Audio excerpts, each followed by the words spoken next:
a esos hombres tan desesperados? ¿Quién irá a esos matrimonios acabados? O ese niño que está solo sin hogar, esperando que alguien le ame. Hombres de valor, necesita Dios, necesita Dios. Hombres de valor, esforzados. Hombres de valor, que cumplan promesas, que sigan la ruta trazada con la mirada en su Salvador.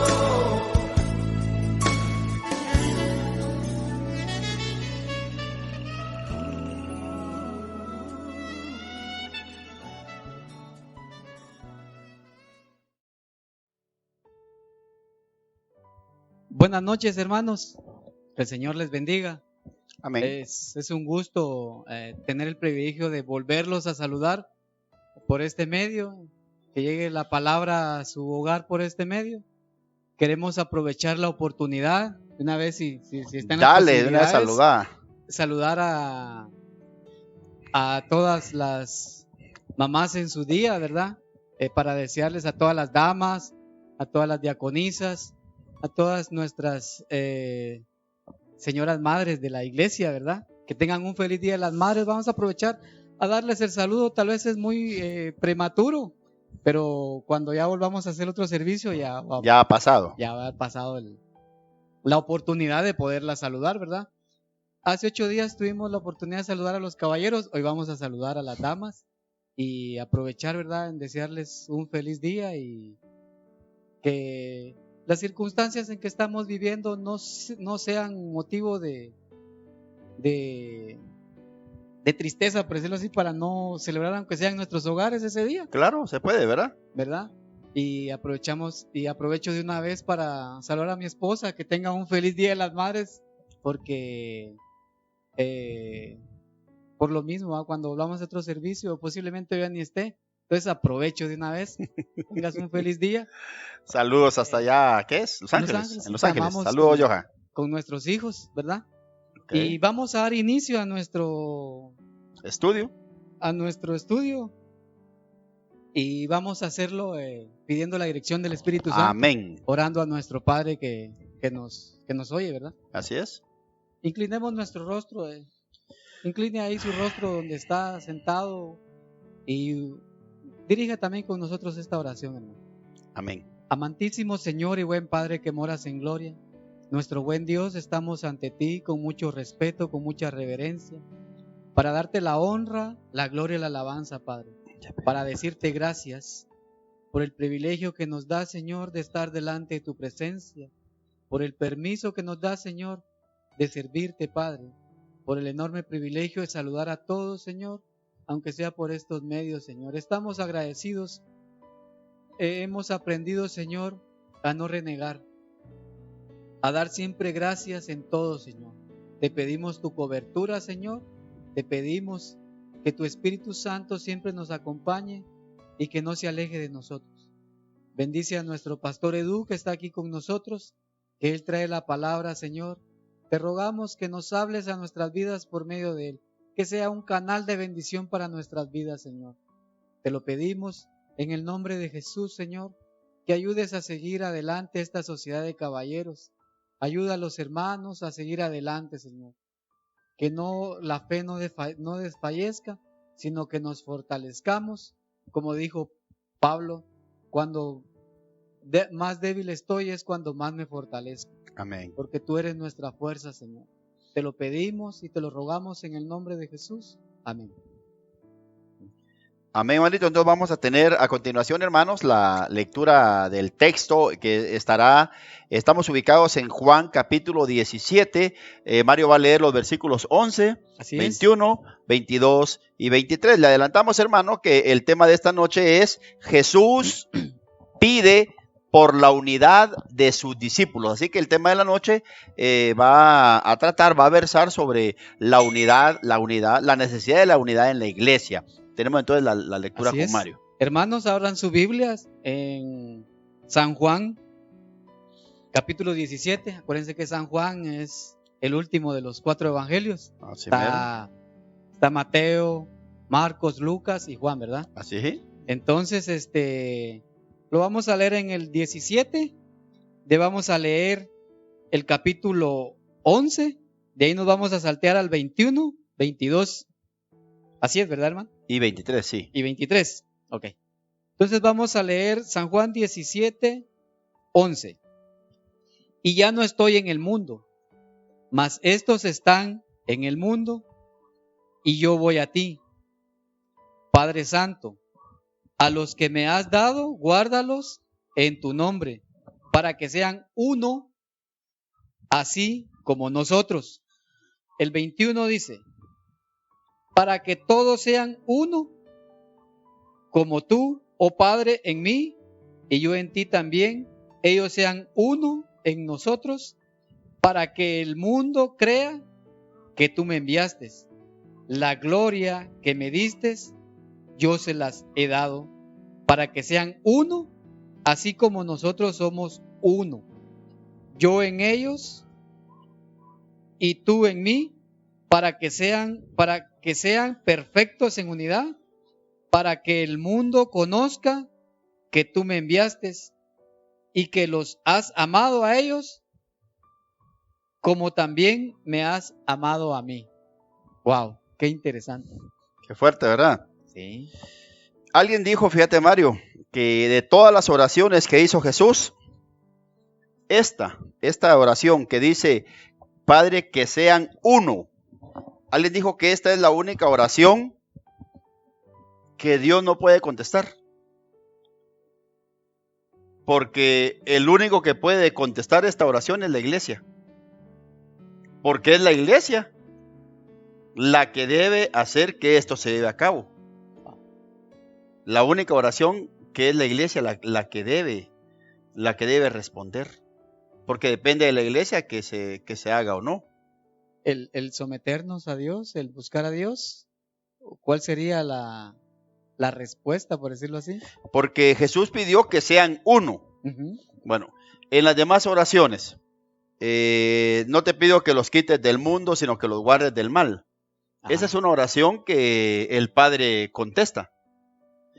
La oración que hizo Pedro, Satanás os ha pedido para zarandearos como a trigo, pero yo he orado para que tu fe no falte. Ajá. Es algo que Dios puede hacer. Pero ¿qué pasa con la unidad de la iglesia? Dios es el que pide, Jesús en este caso pide que en la iglesia seamos uno, pero no le toca a Dios responder a esta oración.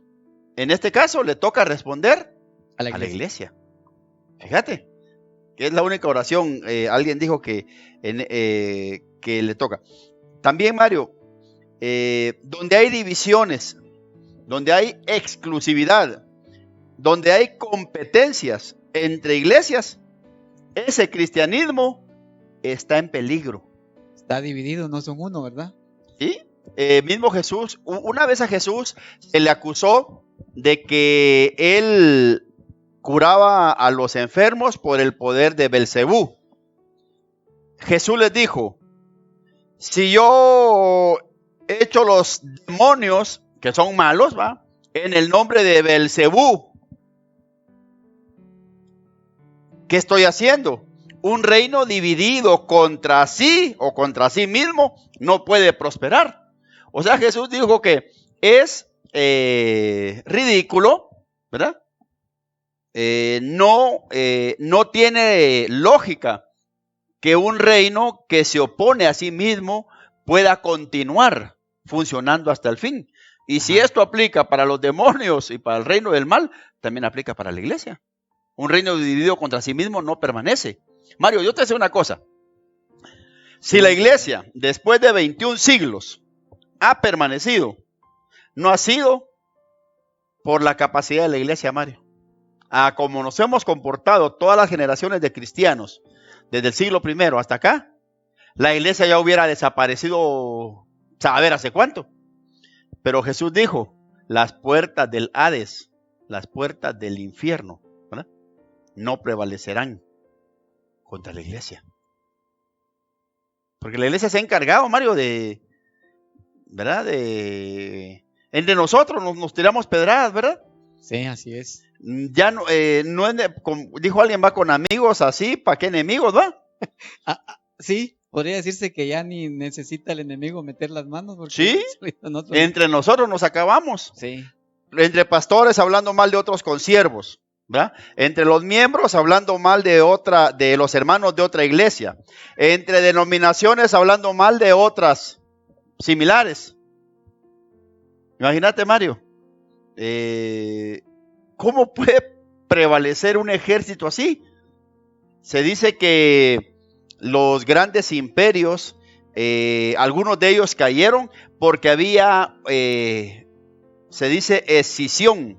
Había una ruptura, una división dentro de las mismas filas. Por ejemplo, cuando los españoles vienen a América, Hernán Cortés llega a México. Los mexicas, ¿verdad?, estaban peleados, qué sé yo, con otra tribu Los aztecas. de aborígenes. Y entre ellos mismos, entre las diferentes tribus que poblaban el territorio mexicano de aquel tiempo, entre ellos mismos ayudaban a los españoles, se chiaban, como decimos, ¿va?, unos a otros, para conquistarse. Ellos se ponían de parte de los españoles para conquistar a las otras tribus aborígenes, Mario. Y lo mismo sucedió en Guatemala. Yo no te digo que si los mayas hubieran estado reunidos, o los quichés y qué sé yo, o allá en México todas las tribus que habían en la Mesoamérica, no te digo que hubieran vencido a los españoles. No, tal vez no. Pero la verdad es que se la hicimos más fácil, Mario. Porque entre nosotros mismos, nuestros antepasados, se pusieron zancadilla. Y eso le está pasando a la iglesia, Mario. Eso es lo triste, ¿no? Una división. Sí, Mario, división. Fíjate que hace años en Estados Unidos, no sé exactamente, sinceramente no sé si fue en Estados Unidos, pero se le llama, las iglesias a nivel mundial se reunieron. Los líderes de las iglesias mundiales evangélicas hicieron lo que se llama el pacto de Lausana, donde se comprometieron a no agredirse entre cristianos. Se comprometieron. Yo me comprometo a que no voy a hablar mal de tu iglesia. Tú te comprometes a que no vas a hablar mal de mi iglesia. Yo me comprometo a que no voy a hablar mal de tus líderes. Tú te comprometes a que no vas a hablar mal de mis líderes. Eso se llama el pacto de Lausana, si lo quieren buscar en internet.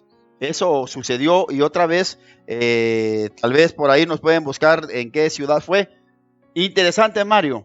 Yo creo que pocos conocen este pacto que se hizo entre iglesias evangélicas, pero yo creo que nos vendría muy bien, Mario, hacer pactos en este tiempo, pactos de no agresividad, ¿verdad? Que no hablemos mal del hermano de la zona 5, hombre, ¿va?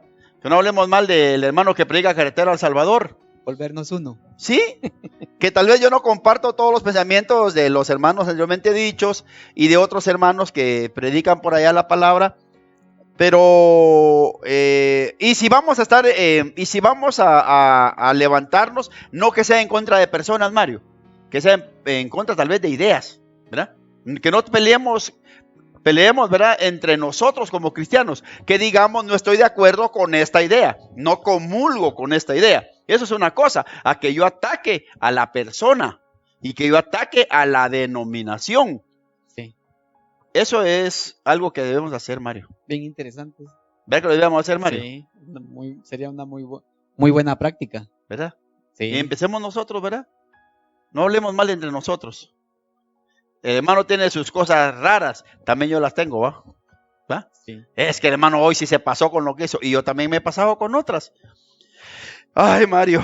Como dicen las abuelitas, no hay ¿qué? Bonito sin su feo, ni feo sin su bonito. Mira, las iglesias que están en competencia no pueden evangelizar al mundo, Mario. Porque la fuerza, la energía la gastamos en herirnos unos a otros. Y esa fuerza y esa energía la debiéramos canalizar para predicarle al mundo. Pues estamos gastando las fuerzas en lo que no deberíamos gastarlas, Mario. Fíjate que Jesús en esta oración que leímos en Juan 17:11 pidió a sus discípulos. Bueno, Lausana es suiza y fue en 1974, Mario.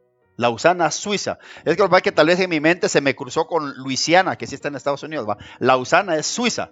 1974 se hizo un pacto de no agresión entre iglesias cristianas. Por ahí nos pasaron la cita, gracias. Otra vez, Jesús le pide al Padre que sus discípulos fueran una sola cosa, como Él y el Padre son una sola cosa. Imagínate, Mario, que el Padre, el Hijo y el Espíritu Santo no se pusieran de acuerdo entre sí. Sí. Que el Padre dijera, no, a mí no me gusta lo que hizo el Hijo. Que el Espíritu dijera, no, yo no comulgo con lo que hizo el Padre. Mario, ¿hacia dónde iría lo que nosotros llamamos la Santísima Trinidad? Hay un término, dicho sea de paso, Mario, hay un término teológico. Ajá. Que habla sobre esa perfecta armonía, sincronización, comunicación, intercomunicación que hay entre el Padre, el Hijo y el Espíritu Santo. El término griego es perijoresis. La perijoresis habla de eso. El Padre ama al Hijo, el Hijo ama al Padre, el Padre ama al Espíritu, el Espíritu ama al Hijo, el Hijo respeta al Padre, el Padre respeta al Hijo, el Hijo respeta al Espíritu, el Espíritu respeta al Hijo. A esa interrelación, interconexión, sin interrupciones y sin contraposiciones, en términos teológicos se le llama perijoresis. Yo creo, Mario, que algo parecido a la perijoresis debiéramos tener nosotros, Mario.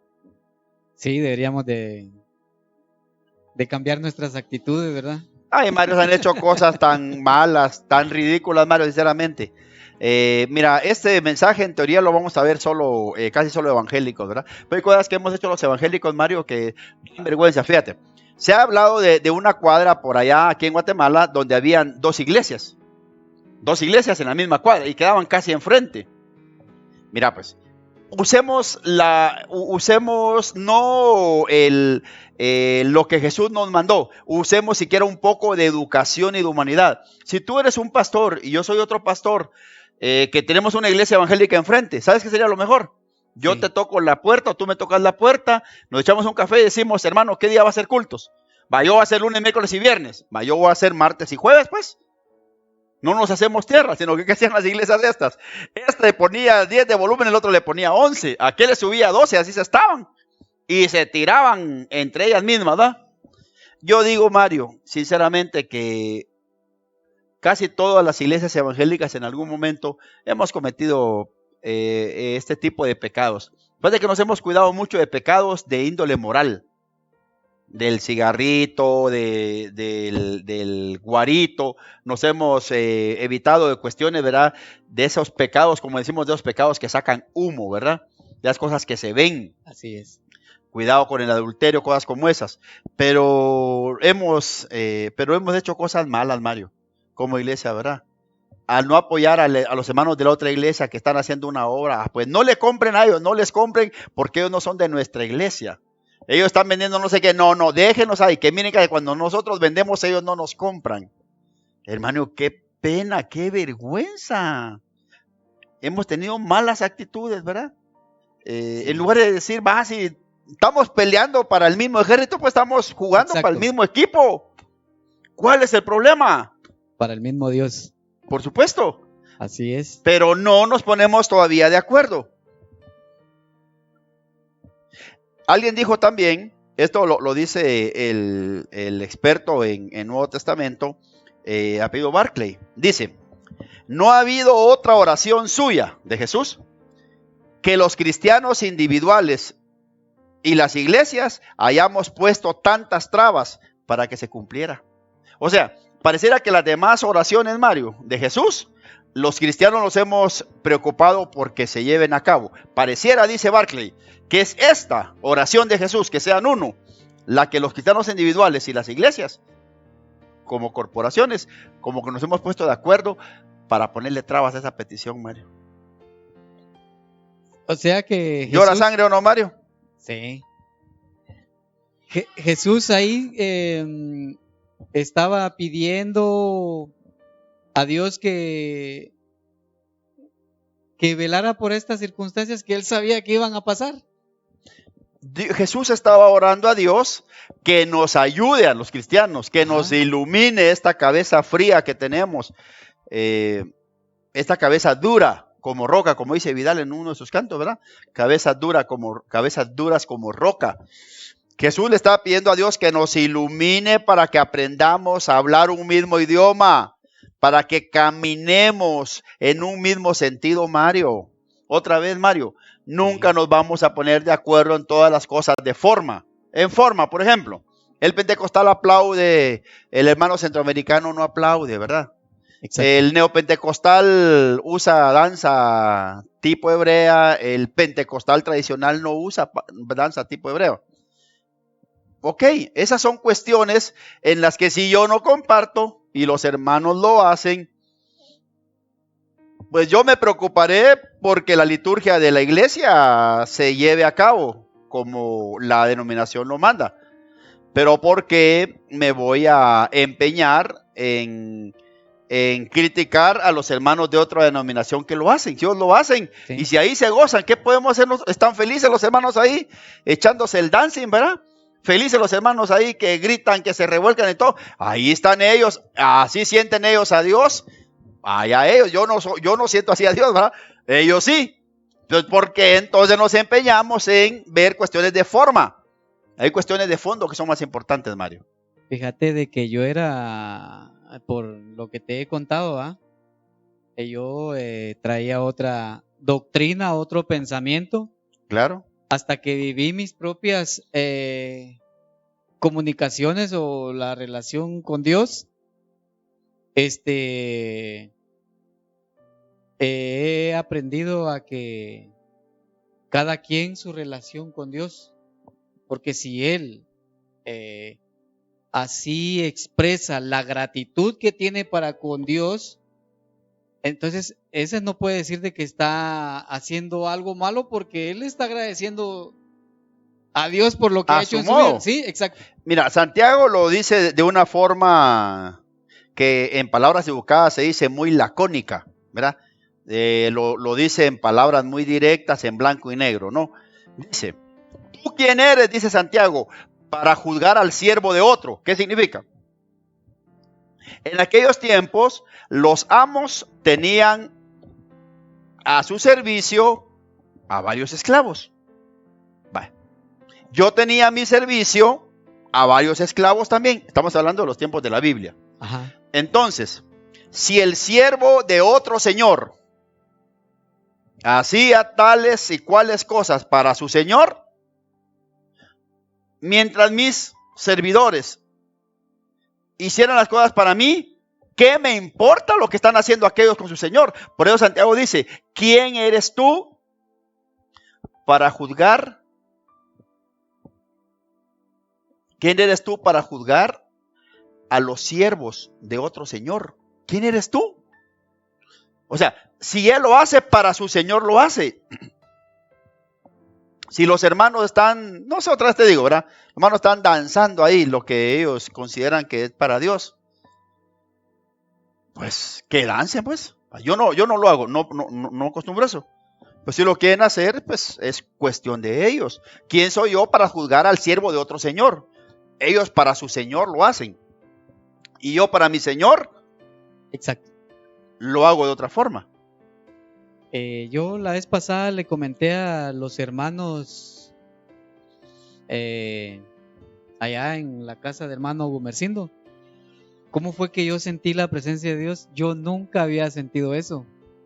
Cuando yo lo sentí, dije, Señor, ¿esto es tuyo o qué está pasando en mi vida? Porque vos venías de una iglesia adventista y llegaste a una pentecostés. Fue la primera vez que yo entré a Sinaí. De la Florida. Sí, pero yo sentí que algo estaba ocurriendo en ese instante, pero yo estaba como confundido, decía, pero sí, yo lo estoy sintiendo, nadie me lo está contando, o si es cierto lo que yo miraba en otros hermanos. sentí la presencia de Dios, sentía que Dios se movía por todas las paredes de la iglesia, se llegaba al púlpito y ahí se formaba como un remolino que rebotaba otra vez y volvía a regresar. Y yo lo sentía y Señor, ¿qué es esto? ¿Qué estoy sintiendo? Y cuando me fui para la casa, yo me fui pensando, me fui como dudando o analizando, ¿qué pasó? ¿Qué era eso? ¿Qué era eso? En algún momento lo habías criticado Sí, correcto, y ese día lo sentiste. exacto. Ok, un punto importante sobre este tema, Mario. Se exhorta en esta oración de Jesús, se exhorta a los creyentes, oí bien, no a hacer la unidad, porque esa obra le corresponde al Espíritu Santo, Exacto. sino que se le exhorta a los creyentes a guardar y fomentar esa unidad. ¿Por qué? La unidad que la da es el Espíritu Santo. ¿Ya?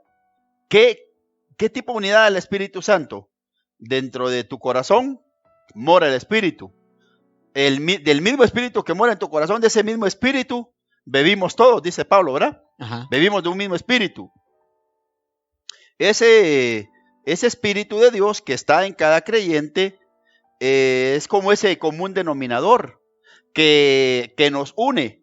Esa filiación y esa fidelidad a la persona de Cristo es la que nos une. Sin importar qué bandera denominacional Así es. tengamos, esa afiliación a Cristo es la que nos une. Pero otra vez, es el Espíritu Santo el que hace esa obra de unidad en la iglesia. Yo no hago unidad, yo no creo unidad.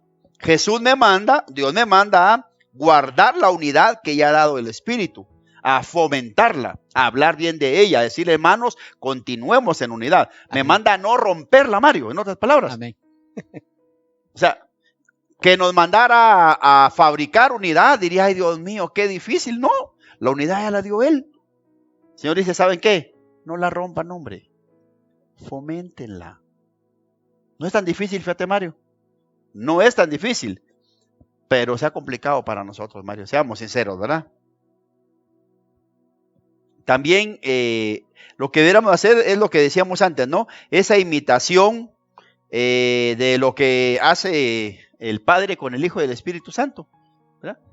¿Cómo es que no hay desunión ni división entre ellos, sino que se mantienen en esa unidad?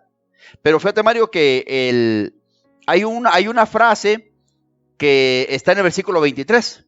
Dice, hay unas palabras, yo en ellos y tú en mí.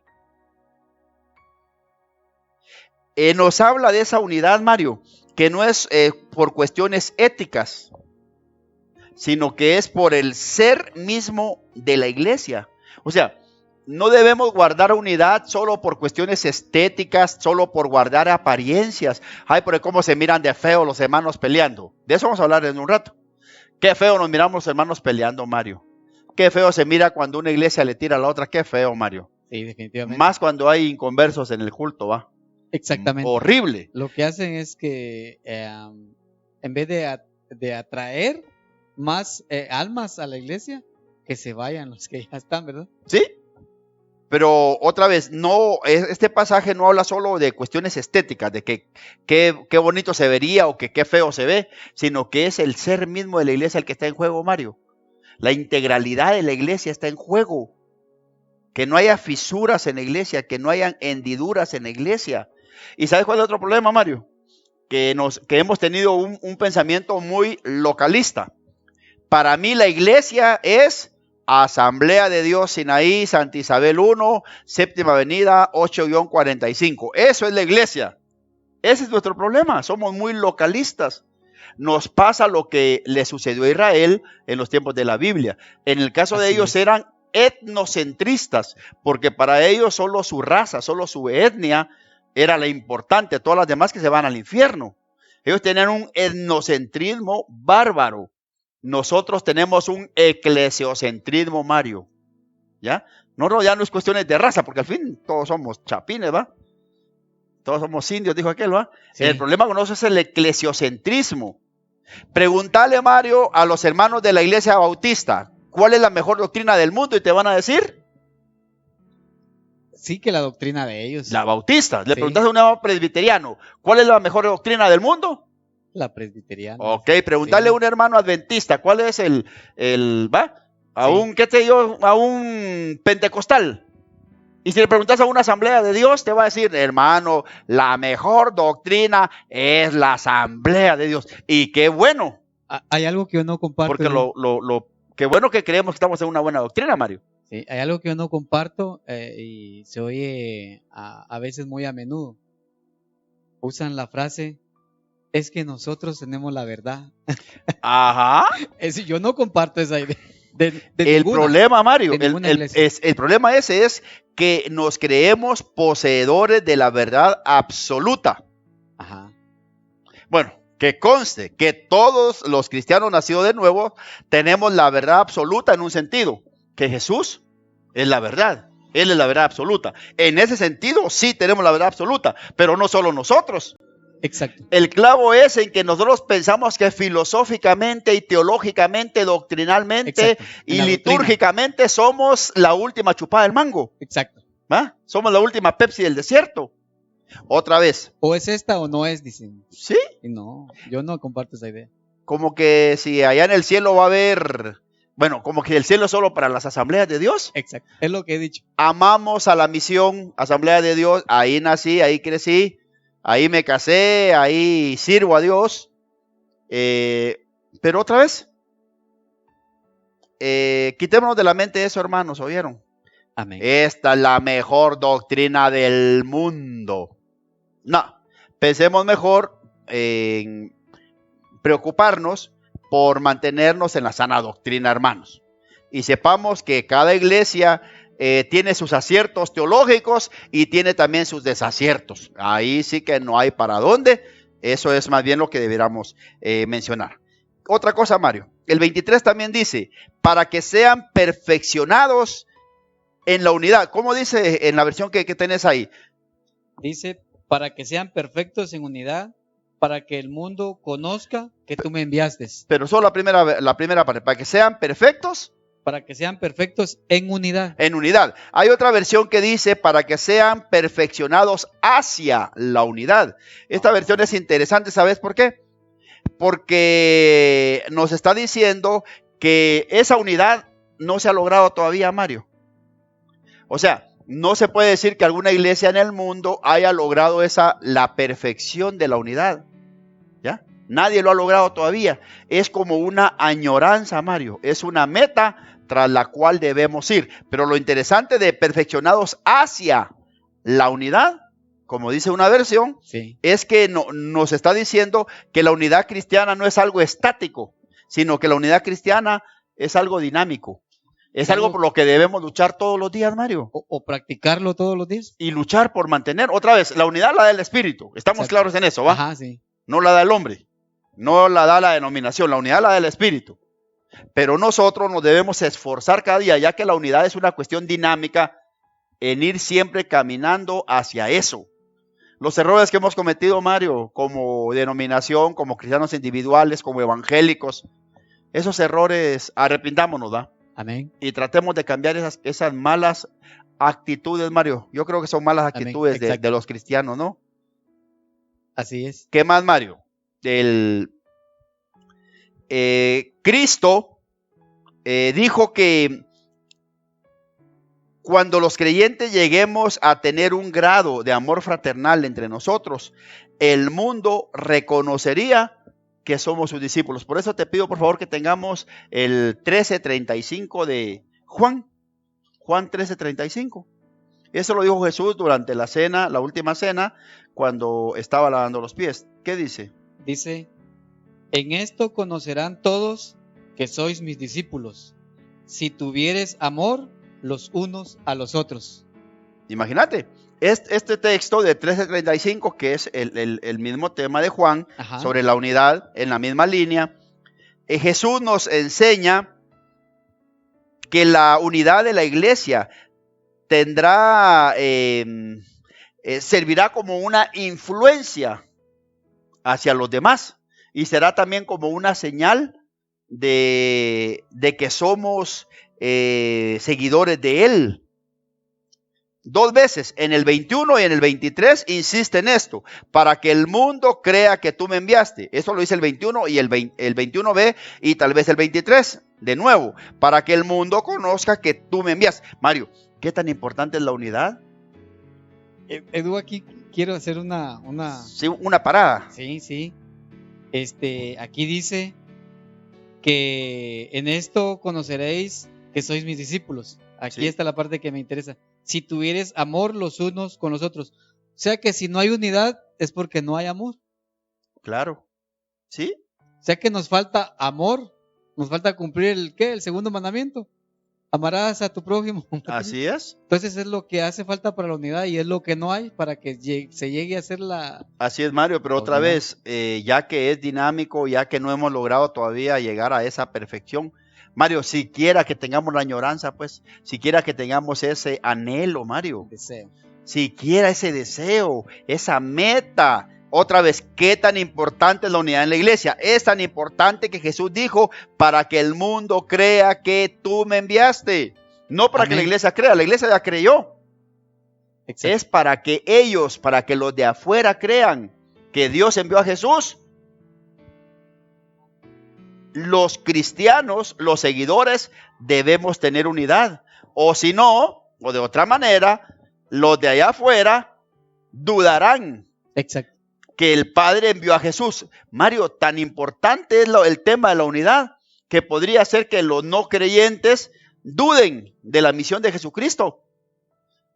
Alguien dijo una cosa esto, era una lideresa que teníamos allá en la Sinaí de la Florida. Ella dijo una vez, hermanos, dijo, no se me olvida, los inconversos, dijo ella, ellos no tienen Biblia, dijo ella. Ellos no leen la Biblia. Para ellos, la única Biblia que existe somos usted y yo, dijo. No me la traí de un solo, ¿va? Yo la mastiqué y dije, la única Biblia que tienen ellos somos nosotros. ¿En qué sentido? Y me fui pensando. Y me doy cuenta que en cierta forma, no en toda, en cierta forma tiene razón. Porque ese mensaje que para nosotros es tan claro, porque lo repetimos seguido, que lo tenemos hasta en varias versiones, ellos no lo tienen, Mario. Nosotros somos no como la audiobiblia, nosotros somos como esa Biblia virtual de ellos, esa Biblia que camina, que viene, que va. ¿Cómo saber que ese libro es realmente la palabra de Dios? ¿Cómo saber que ellos han tenido un encuentro con Dios?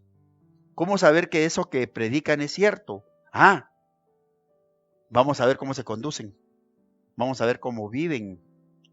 La única Biblia que tienen los inconversos. Qué fuerte, ¿verdad? Sí. Mario, y somos la única Biblia que tienen ellos. ¿Y si nos quedamos callados? Y no, dejar callado, Mario. Si nos quedamos callados, se nos fue tanto el problema. Con el mal testimonio que damos a veces. ¿Qué dice nuestra Biblia para ellos? Es casi como un libro de brujería, mano. Sí. Eso es digno de quemarlo. Sí, damos mal testimonio.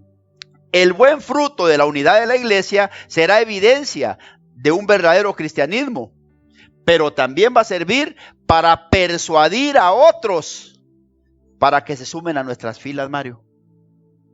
O sea, ¿será que a la gente que no va a la iglesia, le dan ganas de ser cristiana cuando mira nuestros testimonios, Mario? No. Cuando mira cómo nos expresamos de los hermanitos de allá en la esquina, cuando mira cómo entre pastores nos tiramos las pedradotas, aún en la tele, aún en los medios, Mario. No sé si has oído la frase que usan. Decila. Para ser cristiano como aquel, mejor no soy nada. Qué triste, ¿verdad? Sí, es la frase que se oye, pues, cuando uno está evangelizando. El amor entre los discípulos podría ser entonces un medio para persuadir a muchos. Creo que nos vamos a quedar en un pensamiento, Mario.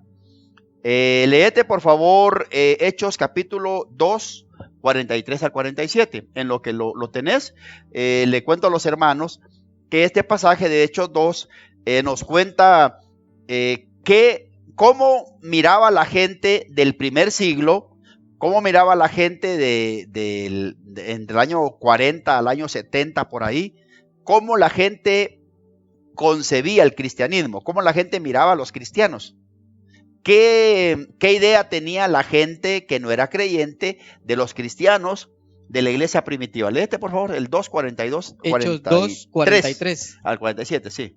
Dice, y sobrevino temor a toda persona, muchas maravillas y señales eran hechas por los apóstoles.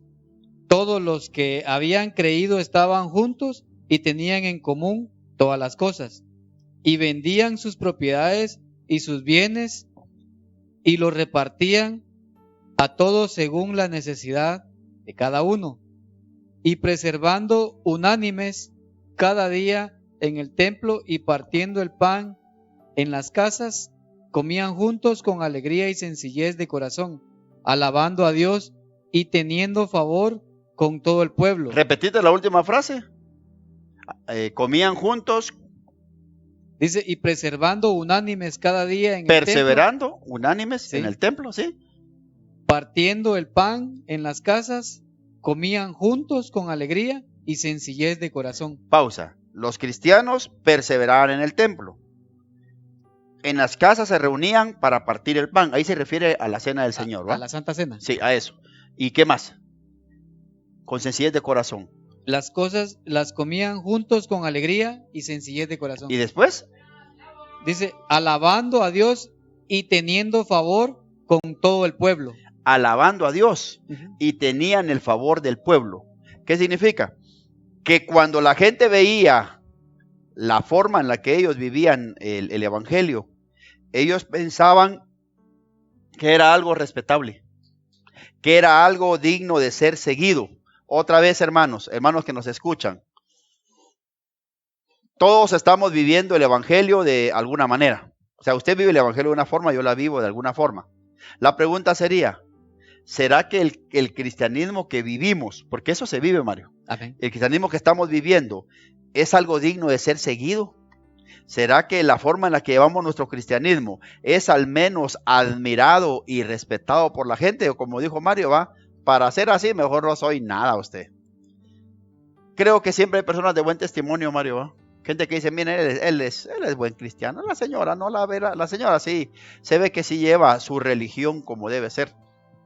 Pero otra vez, como no estamos hablando del testimonio cristiano en general, ¿verdad? Estamos hablando sobre el tema de cómo mira el mundo las relaciones que mantenemos adentro de la iglesia. ¿Qué opina la gente de la cuadra, para cerrar, Mario? ¿Qué opina la gente de la cuadra cuando saben que un hermano tuvo un gran problema entre la misma iglesia? ¿Qué dice la familia inconversa de esas personas cuando saben que a los hermanos la iglesia prácticamente los echó? O que no los apoyó cuando tenían un gran problema. ¿Qué dirá el esposo inconverso? ¿Qué dirán los tíos inconversos? ¿Qué dirán aquellos que se han burlado del evangelio y que se han opuesto? ¿Qué dirán de nosotros, Mario? ¿Qué comidilla tendrán ellos en su casa? No algo respetable, no algo digno de ser imitado, sino algo como dicen ellos, es pura hipocresía, ¿verdad? sí. Algo que no vale la pena.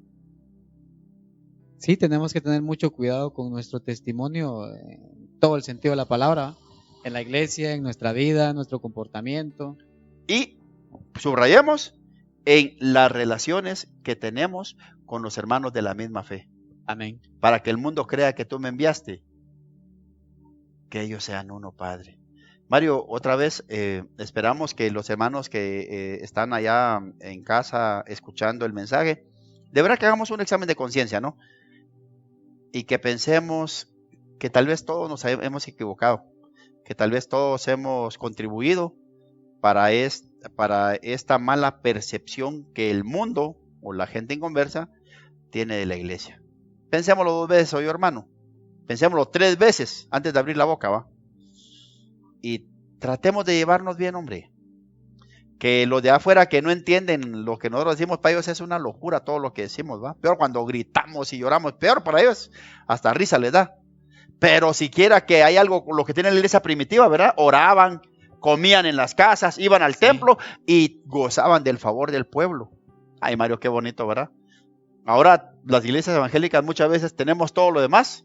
A lo que hacían ellos le hemos agregado 10 cosas más. Lo que no tenemos es el favor de la gente. El favor del pueblo. Nos dicen partida de hipócritas, ¿va? Sí. Partida de mentirosos y cuántas cosas. Sí. Que sean uno, Padre, como tú y yo somos uno. Creo que en la siguiente semana vamos a hablar un poquito entonces, para terminar el tema de la unidad de la iglesia, vamos a hablar un poquito de las divisiones. ¿Qué es lo que causa las divisiones dentro de la iglesia? Por el momento lo dejamos así, lo dejamos de ese tamañito, Mario. Y nuestras oraciones, hermano, nuestras oraciones para que el Señor nos ayude, ¿verdad? En este asunto de la unidad. Estamos orando, hermanos, siempre para que el Señor ilumine a las personas de ciencia, a los médicos, a los científicos, biólogos y demás, para que haya pronto una cura para el mal, ¿verdad? Que está batiendo al mundo. Cuando terminó la Segunda Guerra Mundial en Nueva York, hay imágenes, ¿verdad? Se anunció, la guerra ha terminado y la gente salió en carros tirando confeti y una gran alegría, ¿verdad? La guerra había terminado. Llega el día, Mario, llega el día, hermano, en que vamos a decir, se encontró la vacuna. A partir de mañana empiezan nuevas medidas. Ese día lo esperamos hoy, hermano. La esperanza no avergüenza. Sigamos orando ¿Sí? porque ese día llegue pronto y nos podamos reunir en la casa del Señor, ¿verdad? Así es. Prepare el confeti, hermano, prepare las espantasuegras y todo ahí. Vamos a celebrar, hermano. ¿Oyó? Viene la celebración. No sabemos cuándo, hermano. Pero lo que no tenemos que hacer es perder la fe, ¿oyó? No perdamos la fe en Dios, no perdamos la esperanza de que las cosas pueden cambiar, que pues las cosas pueden mejorar, ¿oyó? Si no, nos sumimos en la depresión y nos matamos, nos terminamos muriendo, hermano. Ya no vamos a morir tanto del coronavirus, vamos a morir de miedo, ¿oyó, hermano? Así que tranquilo, tranquilo. Hermanos, y para mientras meditemos en los temas de la palabra. Hermanos, ¿no? Caballeros, un mensaje. Lo digo también para mi persona, ¿verdad? Tratemos de avivar el fuego del Espíritu Santo en nuestros hogares porque a nosotros nos compete. ¿Es cierto? Nosotros somos los encargados de seguir manteniendo la llama cristiana en nuestros hogares. Reunamos a nuestros hijos cuando podamos, leamos la Biblia. Tratemos de que esa llama no se apague para cuando el día que el Señor decida que volvamos a encontrarnos otra vez todos juntos, no estemos todos apagados. Celebremos. Así es. Así es. Y para mí, hermano, haga su altar familiar, ¿oyó? Ojalá lo estaba haciendo, si no, súmese, hagámoslo. Que el Señor les bendiga, buenas noches y oramos, hermano. Padre que estás en los cielos, en realidad el tema de la unidad ha sido siempre como esa materia en la que la iglesia reprueba. Todos decimos, yo era bueno para mate, o yo era bueno para ciencias, yo era bueno para... Pero la que me costaba era tal. Pareciera que la materia que le cuesta a la iglesia es la unidad. No sé, para liturgia nos pintamos. Para doctrina somos celosos. Para cuestiones morales intentamos mantenernos en la línea, en la santidad de Dios. Pero ¿cómo nos cuesta el tema de la unidad? Tanto la unidad intraiglesia como la unidad interiglesia. Tanto la unidad dentro de la iglesia local, pero más la unidad entre todos los que pertenecen al cuerpo de Cristo, al cuerpo místico de Cristo, que es la iglesia. Con muchas denominaciones, algunas tal vez con doctrinas un poco alejadas, con liturgias raras, pero aún dentro de esas iglesias que miramos y que tan discutibles son, aún en esas iglesias hay un remanente, personas que buscan a Dios de corazón, personas que sirven a Dios de corazón, personas que oran, personas que claman a Dios. Ellos son iglesia y por ellos y por eso tenemos que luchar, porque no somos 2 cuerpos, 10 cuerpos, 100 cuerpos, somos un solo cuerpo, una sola unidad. Perdónanos, Señor, por los pecados que hemos cometido, los pecados que atentan contra la unidad de la iglesia. Me confieso pecador. ¿Cuántas veces hemos hecho no algo en pro de la unidad, sino que en contra de la unidad? Y no solo hemos sido una mala imagen y un mal, no, más bien, no solo hemos sido un mal modelo para los de adentro, hemos sido un mal ejemplo para los de afuera. Y también hemos sido motivo de crítica y hasta de maldición. Perdónanos, Padre, si en lugar de fomentar esa unidad y en lugar de demostrar como testimonio vivo, al igual que lo hacía la iglesia de los Hechos, que tenían el favor con la gente, con el pueblo, lejos de eso, hemos tenido no el aplauso, sino el abucheo de la gente de afuera, que ha visto nuestras malas actitudes. Perdónanos, Padre, por cada vez que nos hemos opuesto, por cada vez que no hemos colaborado con el mover y con el avance de tu obra, solo porque no pertenece a nuestra congregación local o denominacional. Perdónanos, Padre. Ayúdanos a cambiar nuestras actitudes, Padre. Que en el trabajo, en la calle y donde nos movemos en nuestros círculos, podamos dar testimonio de la obra que tú has hecho en nosotros, Padre. Que podamos ser buen testimonio para la gente, no solo en cuestiones morales, éticas, también en cuestiones de relaciones entre nosotros mismos. Guárdanos, Padre, de hablar mal de los otros hermanos, de las otras denominaciones y predicadores. El compromiso de Lausana, Suiza, 1974, es un modelo que la iglesia debe seguir. Comprometernos a no agredirnos, comprometernos a no tirarnos los tetuntazos entre una iglesia y otra, comprometernos a no hablar mal de los otros, a decir no estoy de acuerdo con tales ideas, punto, y ya, no comulgo con ellas, está bien, nadie me obliga a seguirlas, pero no hablar mal de los hermanos y no hablar mal de aquellos por los que tú moriste, Señor.